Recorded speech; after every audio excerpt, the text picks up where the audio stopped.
Hello everyone. पिछले video में हमने रैग के फंडामेंटल्स के बारे में देखा। हमने ये देखा कि रैग जो है वो एलएलएम का हेलुसिनेशन कम करने में और दूसरा उसको प्रोप्राइटरी डेटा पे आंसर करने में हेल्प करता है। आज हम वीडियो में हम लोग ये देखने वाले हैं कि अगर मुझे एक रैग बेस्ड सिस्टम बनाना है तो मुझे क्या प्रोसेस फॉलो करनी पड़ेगी, क्या स्टेप्स फॉलो करने पड़ेगी। तो रैग फ्रेमवर्क का हम लोग basic step by step architecture आज के वीडियो में देखने वाले हैं।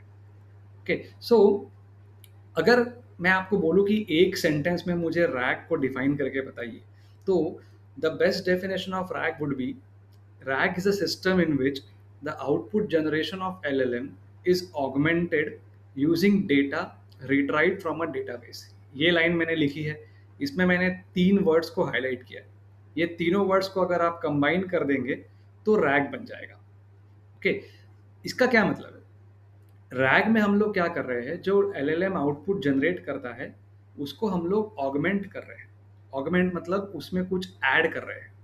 क्या ऐड कर रहे हैं? हमारा प्रोप्राइटरी डेटा, हमारा डोमेन स्पेसिफिक डेटा, जो कि हमने एक डेटाबेस में स्टोर किया है और उसको वहां से रिट्राइव कर रहे हैं।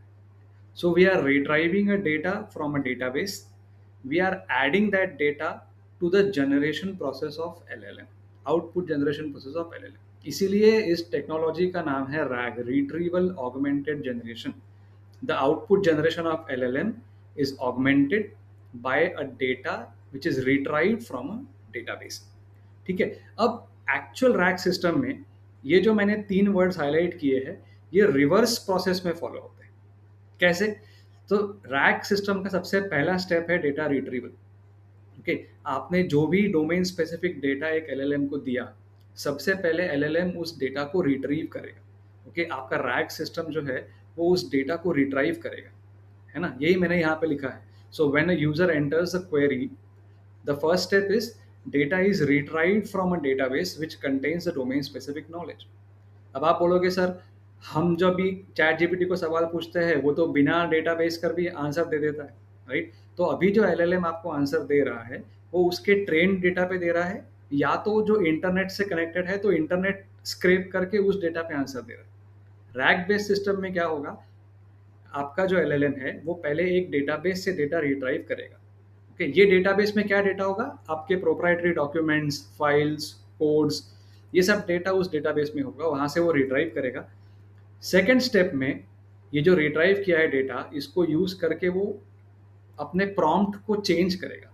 Okay, so query augmentation means the prompt of LLM is changed by the retrieve data. यहाँ पर आप देख सकते हैं एलएलएम का जो प्रॉम्प्ट है, it is retrieve data plus user query. मैंने जो क्वेरी दी वो और जो डेटा डेटाबेस से रिट्राइव किया, ये दोनों को मिला करके एलएलएम का एक नया प्रॉम्प्ट बनेगा, राइट? और इस प्रॉम्प्ट के बेसिस पे फाइनली आपका एलएलएम जो है वो रिस्पॉन्स को जनरेट करेगा। ओके, तो अभी तक क्या हो रहा है, अभी जो हम लोग चैट जीपीटी यूज कर रहे हैं, मैंने जो क्वेरी पूछी चैट जीपीटी को, who is the prime minister of India, यही उसके प्रॉम्प्ट में डायरेक्टली चली गई। This acted as a prompt for that LLM, और उसने अपना ट्रेंड डेटा और या इंटरनेट यूज करके उसका आंसर दे दिया कि Narendra Modi is the prime minister of India. Okay, ये आंसर उसको कहाँ से मिला? या तो वो उस डेटा पे ऑलरेडी ट्रेंड हो चुका है या उसने इंटरनेट से ये डेटा उठाया है। ठीक है। रैग में क्या हो रहा है, जो यूजर क्वेरी पूछ रहा है उसमें एलएलएम डायरेक्टली आंसर नहीं करेगा।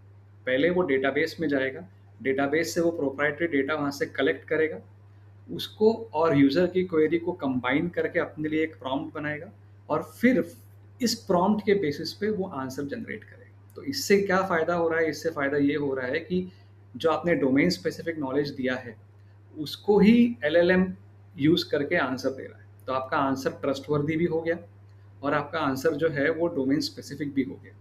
ओके, तो इसीलिए आपने एलएलएम के हेलुसिनेशन भी रिड्यूस कर दिए और उसको जनरलिस्ट से स्पेशलिस्ट भी बना दिया। ठीक है। तो if I tell you in one sentence, आपको एक रैक बेस्ड सिस्टम बनाने के लिए सबसे पहले एक डेटाबेस बनाना पड़ेगा, उसमें अपने डॉक्यूमेंट्स अपलोड करने पड़ेंगे।